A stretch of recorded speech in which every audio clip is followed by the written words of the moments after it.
Thanks to Peg and Studio 333. It's nice to be here. Thanks to all of you for being here. I'm going to read just part of a story from The Farther Shore. And the story is entitled Object Lessons, or What to Expect When You're Expecting, How to Overcome Fear of Your Total Inexperience and Prepare for the Biggest Thing You've Never Done. It's a story written in vignettes. So each vignette has a title. I'll read the title, read the vignette, and then take a dramatic pause. The stinging begins. When Julie tells me she's pregnant, the first thing I do is explode out of the kitchen onto the front lawn, yelping like a caveman. Caveman without his glasses, that is. I trip on something, maybe a sprinkler head, and careen into a rose bush. Extrication requires some delicacy.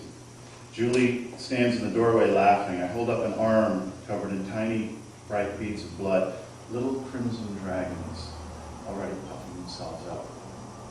As I walk into the house, first thing I see is a crisp new head of Boston lettuce sitting in a blue glass bowl, an image so elegant I nearly weep with joy. Then the stinging in my arm begins. In the bathroom, I clean the cuts with hydrogen peroxide. Small symphony of pain. I tell myself, I'm going to be a parent, a father. I'm going to have a child. The man I see in the mirror does not appear ready. Bandages cover his arms in a haphazard pattern like ancient, unintelligible runes. Male enhancement. We shop at Babies R Us, Baby Gap, and the kids section of department stores like Sears and Target. Territories, screaming potential, heretofore undiscovered. Boundless in their gleaming newness, which can't possibly be true because I've been shopping in them for years. Target charge card holder since '97, thank you very much.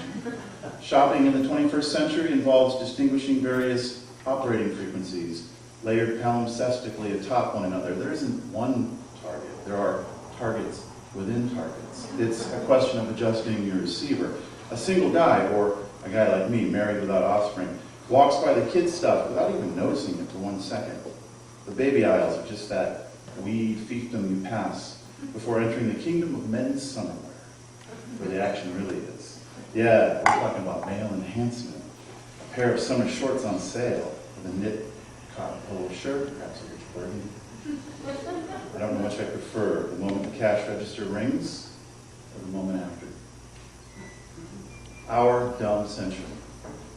I want to talk about sex, but not how you're thinking. I want to talk about simply having a sex life, which is something I'm told goes away after the baby shows up. This strikes me as a bad situation, because I like to make love to my wife. She's a comely person, wise in the ways of the flesh. We enjoy sex, and we enjoy a lot of it. It's a point of pride between us that we've made love in every room of our house. She would kill me if she knew what I was saying this.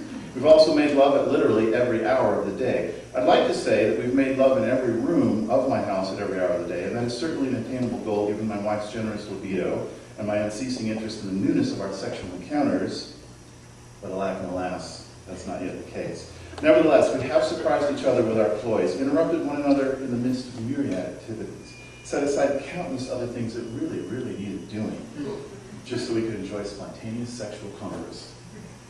This really is my favorite thing, even more than shopping. I do have fantasies about shopping and sex involving a dressing room and mirrors, but let's save that for another time. It's a fact universally acknowledged that having kids completely screws up a married couple's dynamic. This frightens me.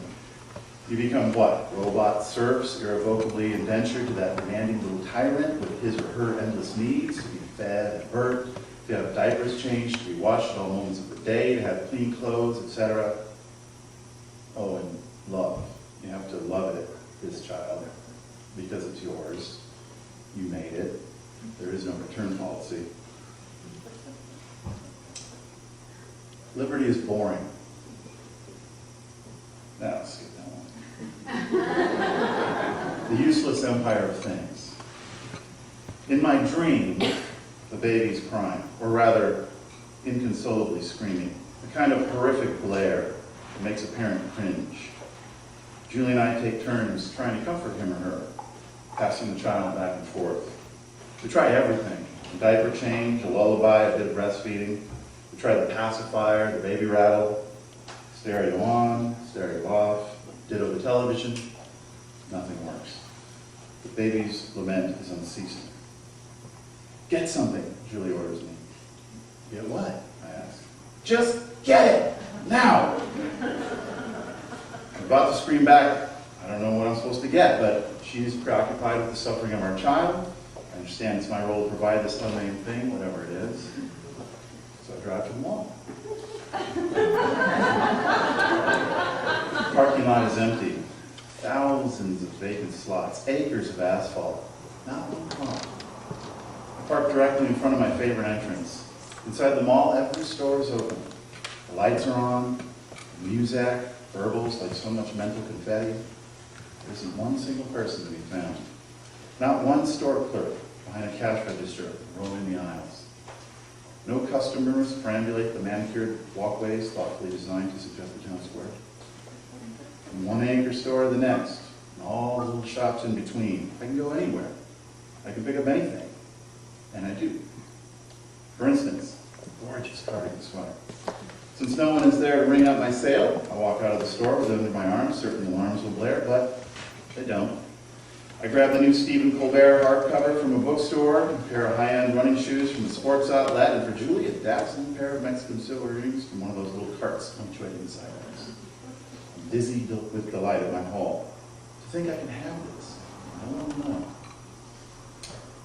Then it occurs to me that I have forgotten why I came there in the first place. My baby doesn't need a wool sweater or Stephen Colbert, yet, or Mexican earrings. I don't know what he or she needs, but I do know it's not any of this. And while part of me thinks that nothing will be lost by keeping my little hoard, it's obvious that nothing will be gained. I drop my haul in a scattered mess and bound out the door of my car. I get in, start it up, drive at top speed across the empty parking lot, ignoring the little yellow lines and arrows guiding me this way or that. I must flee this oddly useless empire of things. But as I approach the edge of the lot, I see only endless concrete curbing and beds of perfectly trimmed hedges mulched with wood chips, immaculate and pristine. I circle the mall, searching for an exit, but there is no way out. Stop there.